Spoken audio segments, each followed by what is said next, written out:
Hello folks, Jonathan Milam here. Every now and then people will say, would you make a video with the horns that you're playing right now? And usually I say, no, thank you. I'll choose what videos to make. Just kidding. It just doesn't always seem convenient. Sometimes I'm just so rushed. I do not do trumpet playing full time. But I do have 4 horns here, and it was just too good an opportunity not to use. So I'm going to play them in the same order. I'm going to use 4 different mouthpieces, very mellow, lead mouthpiece, a couple in between. Start off always, I'll try to at least, with the Cannonball Lynx, underrated horn. And then I'm going to be playing also a Conn Vintage One, sterling silver bell, a Schilke B6, and a Schilke B1. Difference between the B6 and the B1, of course, the B6 is a medium bore .450, 451 thousandths of an inch, and the B1 is a larger belled, larger bored horn. To me, the B6 sounds a little more complex, and I'm always curious if the microphone and the environment that I'm in here will adequately portray that. But to me, the B6 sounds a little punchier, maybe the smaller bore, a little easier to get a response out of. But that's my 2 cents on that subject. Okay, I'm going to start off with, as I often do, with a Reeves C2J very large trumpet flugel mouthpiece. Going to play the old gospel chorus, Long Ago, Long Ago. And as I said, start off with the Cannonball, and we'll just see how we go.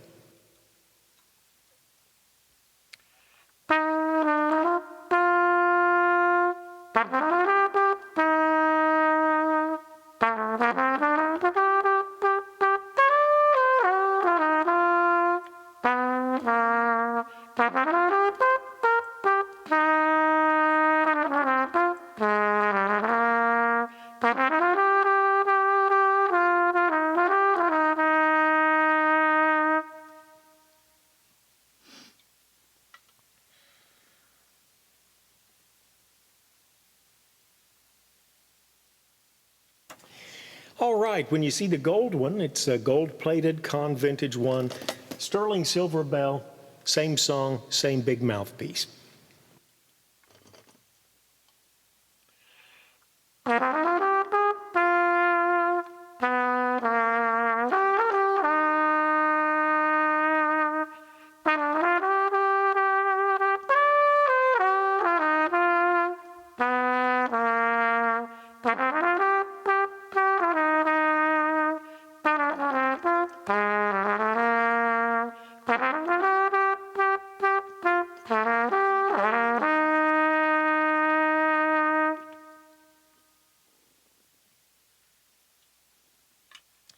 The Schilke B6.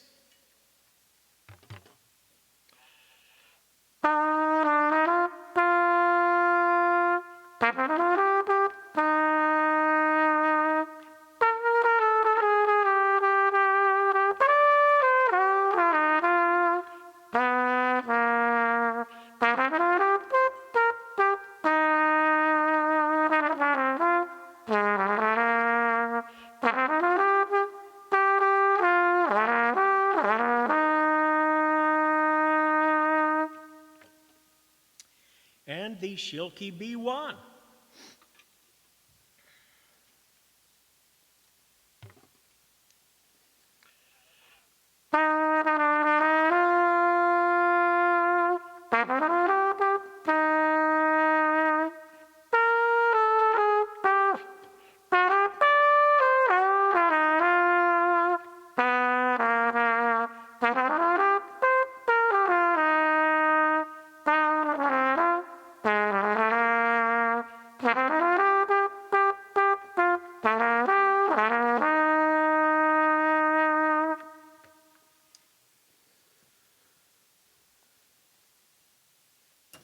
Okay, great horns, one and all.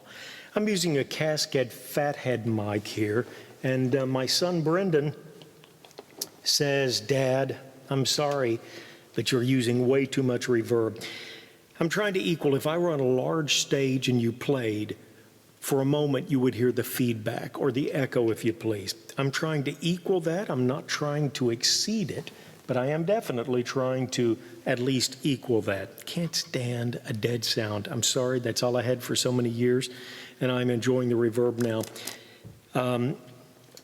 I hope you don't think it's too much. I'm really striving for a lifelike feel in a very unprofessional room. Okay, going to start off again. This time I'm going to use a what I would consider a legit mouthpiece. It is Reeves 42B, like it very much, patterned after a Bach 7B. Nice deep cup, 24 drill, so a nice sized drill. We'll play the same song.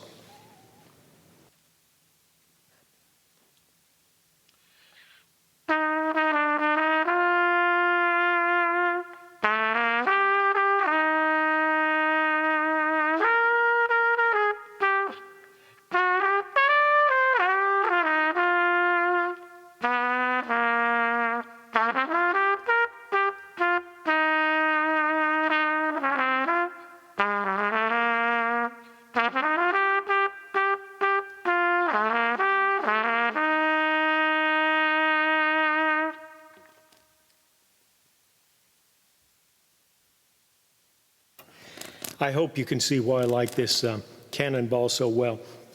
I actually sold this to a friend, and he decided he had found a horn that fit him better, and so he returned it to me, and I said, "What did you do to the valves?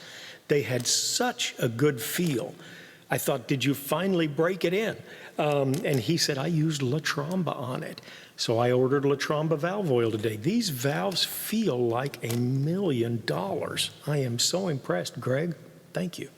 Okay, and now a horn that comes from Greg, and that is the Conn Vintage One. Again with the Reeves 24B, 42B.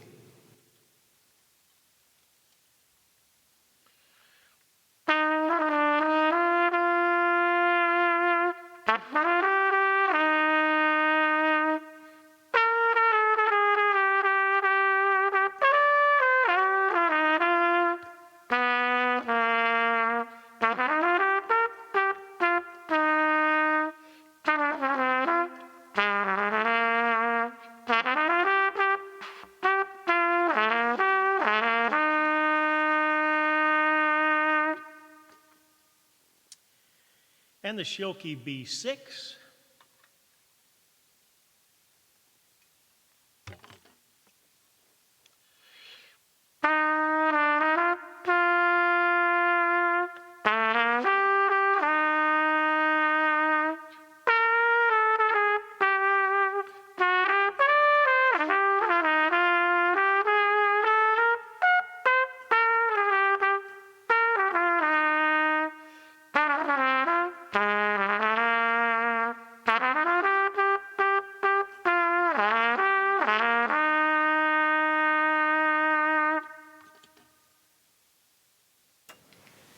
And you know, I sat here and I practiced a long time, and everything was perfect, and now I am hitting the red in my sound system.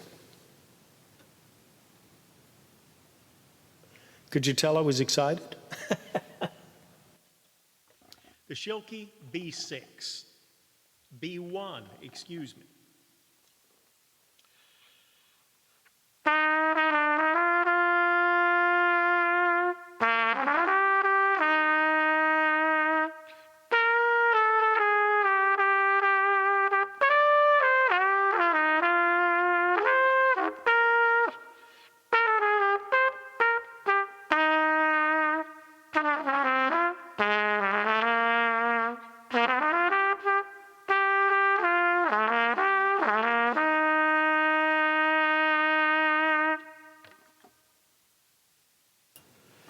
New acquisition, and I really do like that Schilke B1. Very, very impressive. Okay, now we're going to what I would consider a fairly standard mouthpiece. This is a Warburton 6 MC. Nice, bright sound, very much a C cup. I used to play all V cups. And we do change a little bit with time, don't we? All right, back to the Cannonball Lynx, which is a great horn. Notice the, see if we can get you to see, the way they did the bracing on this. Just very thin strips with a hollow area in between on all of their bracing for the tuning bell. And just a well-done horn. Okay, with the Warburton 6 MC.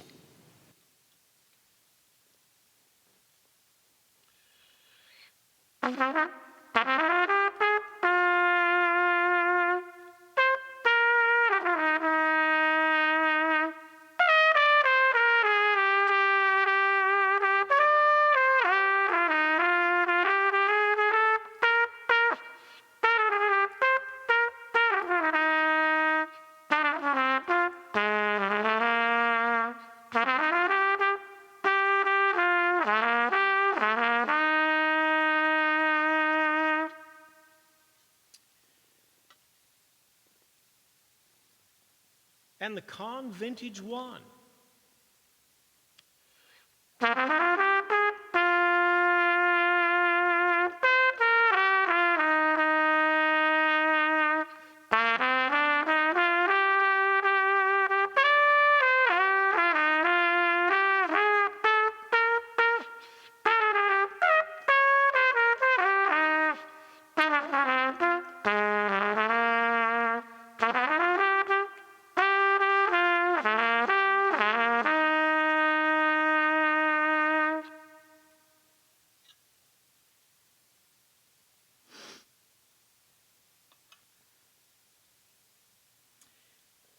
The Schilke B6.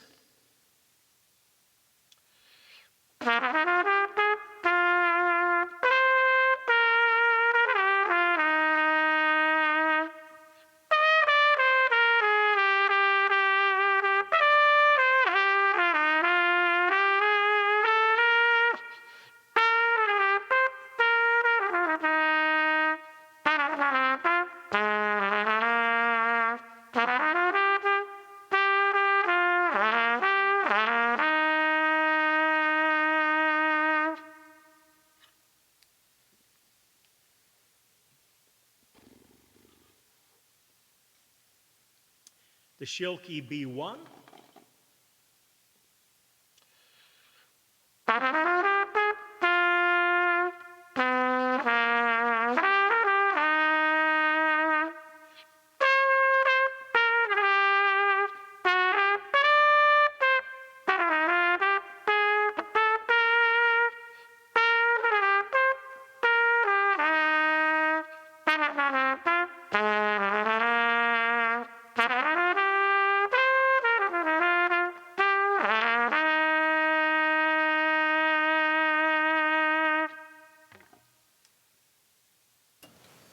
All right. And we are back to the Cannonball with a relatively shallow lead mouthpiece. This is a Warburton 6 shallow with a Warburton 6 star L backbore. A little longer, fits very good in the Schilkes, and we'll see how that setup does with the Cannonball Lynx. Starting off with, and I think I will raise that song up a fourth, give us a little idea since we've got a lead mouthpiece, won't go overly high probably. It's been a long day of playing, but we'll at least give you a little better idea of what it might sound like in a slightly higher range.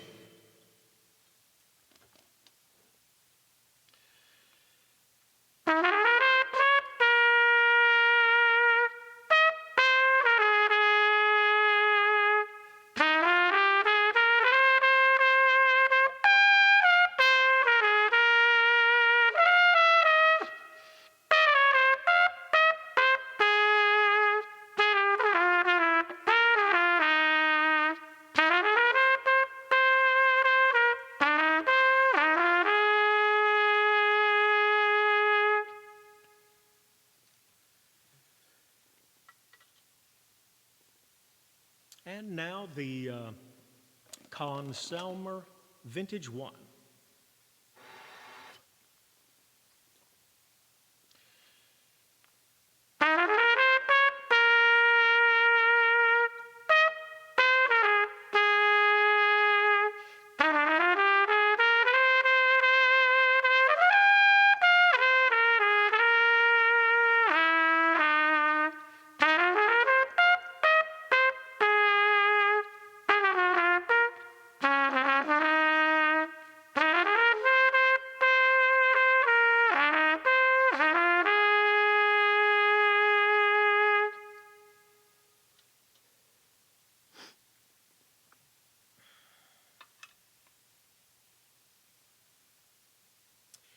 The Schilke B6,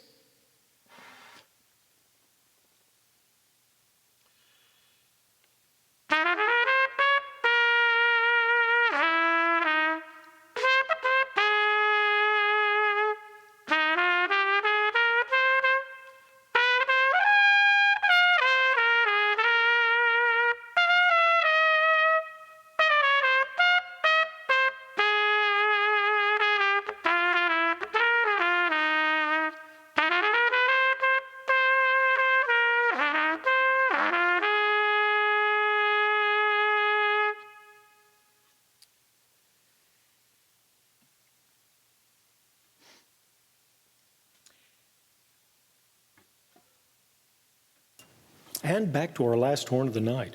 If you stay till the end of the video, I'll tell you which of these is the heaviest horn. And if you promise to be a good little person, I'll tell you which is the lightest of them all too. This is the Schilke B1.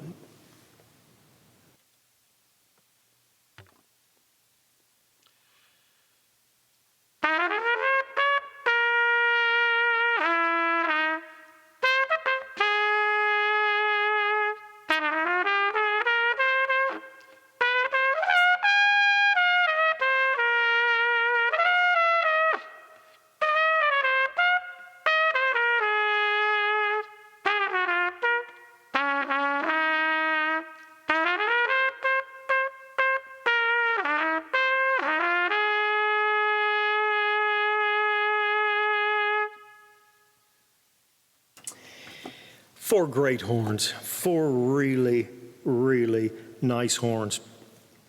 I was surprised when I weighed these out. The Conn Vintage One is the heaviest of these four. If I remember correctly, it was 2 pounds 8 ounces. The Cannonball was next. I believe it was 2 pounds 7 ounces. And then the Schilke B6 was the lightest horn that I had. It was, I believe, 2 pounds 3 ounces, if I remember correctly. And of all things, the B1, which is a newer horn, the B1 is just a few years old. The B6 is from the 70s. The B1 is actually an ounce lighter. What are you getting for your money these days? A tremendous horn in that B1. Hope you've enjoyed this. Love to hear your opinions on the sounds, trusting that we can hear it differently. I'll be honest, I listen to these on my cell phone sometimes and I'm thinking, why am I doing this? Then on my computer, it's a little bit better. I get some headphones on, it's nice. If you've got your YouTube hooked up to a TV or a good speaker system, the point is, the better amplification that you have, the more concise the amplification is, I think the more you're going to notice a tone differential. The mics don't do it all. I actually was using an AKG 420 for quite a while. Just the last little bit I've used a Cascade. Actually, I liked the sound I was getting so good on the AKG 420, I was cheating. It would give me a little strident sound, a little more power sound, and I was convinced I wasn't really putting out that much. The mic was deceiving me, and so I've switched to the Fathead. I think it's a little bit more honest sound. Both great mics. I tried both of them at once, which was what I wanted when I set this up. It just it's not working that well. So it's really doesn't sound as good with both mics going at once. I alternated on a video earlier today, but thanks for your attention and the comments. We really enjoyed those. You had experience with these horns. You Cannonball people, let the world know Cannonball is putting out a great trumpet. I like this Lynx very much. Greg had it for a while, friend from TH. Boy, the coarse sound that he got out of this horn was just absolutely amazing. It had a 725 big bell, they called it before this, and I thought that horn had good core, but its overtones were just fantastic. And that went to a friend of mine in Canada who just recently sold it to a fine young lady in school that's doing a masterful job with it. We've heard some videos of her playing already. So we enjoyed this. The Conn Vintage One, of course, is well-known, marvelous horn. The B6, a standby for many years, and the B1 as well. But I love your feedback on these. Thanks as always for watching. Do take care of yourself, and if you can find someone around you to help out, make the world a better place. Have a great day. As always, thanks for tuning in.